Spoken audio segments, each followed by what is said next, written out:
はい、皆さんこんにちは。それでは本日はなんとビートホールディングスのビットコイントレジャリーボードのチェアマンであるレンさんにインタビューできることとなりまして、この Web3 チャンネルにゲスト出演していただけることが決まりました。そして今回はレンさんについてとビートホールディングスのビットコイン戦略について詳しく伺っていこうと思ってますので、皆さんぜひね、この動画最後までご視聴いただければ嬉しいです。はい、そうしましたらまず最初にレンさんの自己紹介をお願いします。はい、こんにちは。ビットホールディングスでビットコイントレジャリーボードのチャーマンとして務めており、レンと申します。私は2013年から2019年まで6年半の期間で代表取締役として務めており、時価総額を数億円から100億円以上に引き上げました。当時のビートは上場廃止すれずれ。それを救えるために僕、社長として会社に入りました。一応無償で社長としてやってました。で2019年に健康上の理由で退任しました。株主総会で質問されました。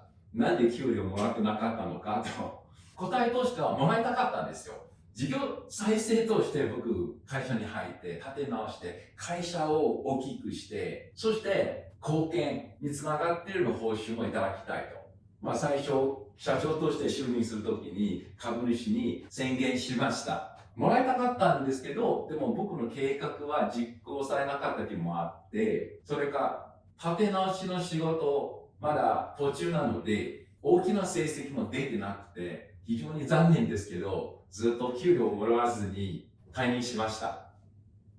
その後ですね、退任しましたが、株主として会社を支え続けてきました。2025年2月、ビットコインを正式的に会社の主要な準備金として採用して以来、私はビットコインの戦略を率いています。これからも資金調達も含め、ビートのさらなる成長のために尽力してまいります。どうぞよろしくお願いいたします。はい、よろしくお願いします。今のお話聞くと、今、ビートホールディングスに関わってるけども、ビートホールディングスには以前から、レンさんがビートホールディングスの成長に対しても貢献されてきたというような重要なポジションの方ということが理解できました。で、レンさんは普段は海外にいらっしゃると思うんですけども、今ね、日本語もすごくうまく話されておりますが、今までどういうことをやってきたんですか？私は、大学は米国のペンシルベニア大学です。在学中、交換留学生の機会がありましてですね、日本のジョージ大学で1年間で交換留学生になって学ぶ機会がありました。その経験を通じて日本の文化や暮らしを魅力を感じ、将来的に日本で生活したいと考えるようになりました。卒業後に日本の会社で就職し、社会人としての基礎を学びましたが、いずれは自ら事業を立ち上げたい思い強まり、株式会社 BBMF を設立して、BBMF っていうのは現在株式会社 B グリです。社長として率いていました。その後、その会社が漫画王国というウェブ漫画サービスを展開しました。聞いたことないかもしれないんですけど、漫画王国は B グリの事業の一つです。その後、保有株式を売却し、次に向けた事業の資金を得て、新たな挑戦を踏み出しました。はい、ありがとうございます。もともとレンさんはご自身で事業を立ち上げられて、それの株式を売却して、それで資金を得て、はい、今のビートホールディングスの株主としてもサポートされているとは思うんですが、はい、これまでビートホールディングスはビットコイントレジャリー事業をやる前は全く異なる事業をやられたと思うんですね。はい、海外のモバイル通信事業や、あとは IP のライセンシング事業をこれまでやられたと思うんですが、なぜ今年の2月からビットコイントレジャリーになろうというような方向転換、そして意思決定をされたんですか？当社がビットコイン戦略を始めた背景にはいくつかの要因があります。まず注目したのは、ビットコインがインフレ耐性を持っていることです。最近、世界的に貨幣の価値が下落傾向にある中で、発行上限が定められ、特定の政府や金融機関に左右されない資産は、会社の財務基盤を守る上で大きな魅力があると考えました。さらに、各国政府と金融機関がビットコインを保有動きが広がり、財務資産の活用として世界的な潮流になりつつあります。この方向性は企業の価値の向上を目指す上で間違いないの選択だと確信しました。さらに、米国の市場を中心に、ビットコイン戦略をビジネスとして確実し、時価総額を着実に伸ばしている企業も現れることも大きな後押しになりました。メタプラネットの事例など、先行する成功例を目の当たりにしたことで、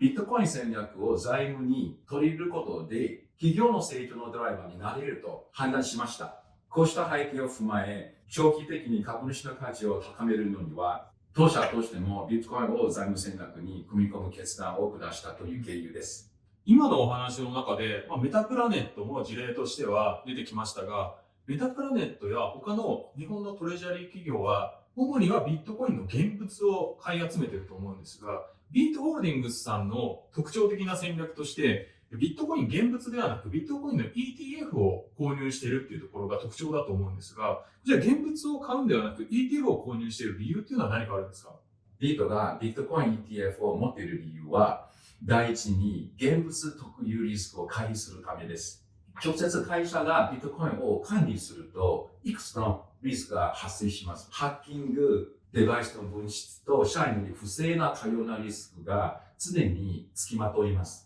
第二に監査対応です。上場している企業はビットコインを保有している場合に外部の監査を受ける必要があります。現物ビットコインの監査法が特殊で、現在の監査法人では暗物が対応している監査フレームワークを新たに整備する必要があります。時間もコストも大きくかかります。ETF であれば証券として扱われるので、今現在使っている監査体制をほぼそのまま活用でき、監査のテーマや費用を抑えつつ、透明性を確保できます。こうした理由からビートは資産を守りながら透明性を確保する最適解として ETF を選択しています。世界の金融投資家も同じようなことを考えしており、ハーバード大学もビットコインの ETF を保有しています。なるほど。ありがとうございます。ETF には様々なメリットがあるので、今 ETF を保有されているということが理解できました。ただ、投資家の中にはビットコインの現物を持ってほしいなっていう声もあると思うんですね。はい。今後、ビートホールディングスさんはビットコイン現物を購入する予定っていうのはあるのでしょうか？ハッキングリスクが抑えられれば、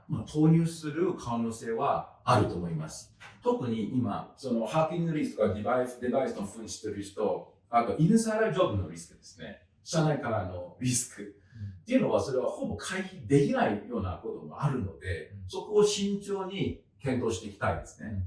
実際に最近もニュースになったのは、日本の取引所である SBI さんもハッキングされて、ビットコインやイーサリアムの主要資産の30億円分の資産がハッキングされてしまったということも話題に新しいんですけども、こういったところのリスクをやっぱ回避する意味でも ETF として保有していくことの意味があるということですね。SBI さんのような大きな企業すら、こういう問題が起こっている環境の中で、今のところは 100% 直接ビットコイン持って、リスクはコントロールできるとは正直なところは言えません。わかりました。はい、それ以外にもちょっと伺いたいことがあるんですが、今、ビートホールディングスさんは、日本の上場企業の中で唯一のケイマン法人ということを聞いたんですけども、このケイマン法人であることのメリットについて教えていただけますか？はい。ビートは東証上場企業として唯一ケイマンにビットコイントレジャリー企業です。ケイマン石の最大メリットは、キャピタルゲイン税一切かからないことで、ビットコイン ETF などを売却して得た利益をそのまま再投資できるため、税金で資本を削られることなく、複利的に BTC を積み混ぜる点で国内企業に比較し、圧倒的に有利な環境を持っています。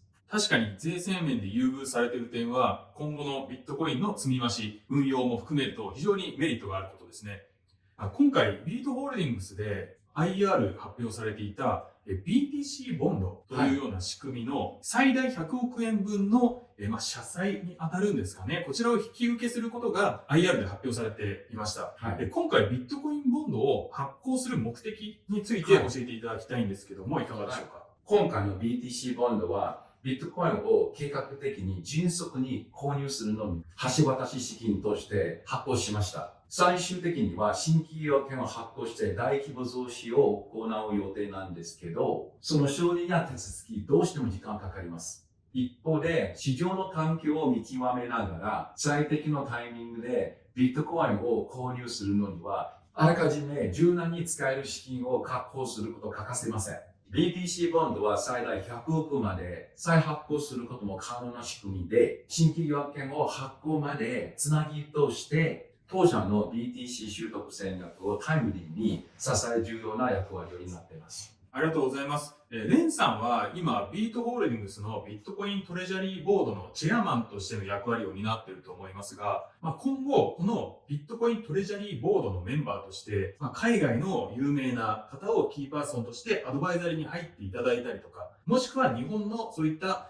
暗号資産領域の有名な方をボードメンバーとして迎え入れる予定っていうのはありますか？今後も必要応じてメンバーを追加していく予定で、グローバル視点を持つ経験豊富な方々を幅広く迎え入れたいと考えています。本日、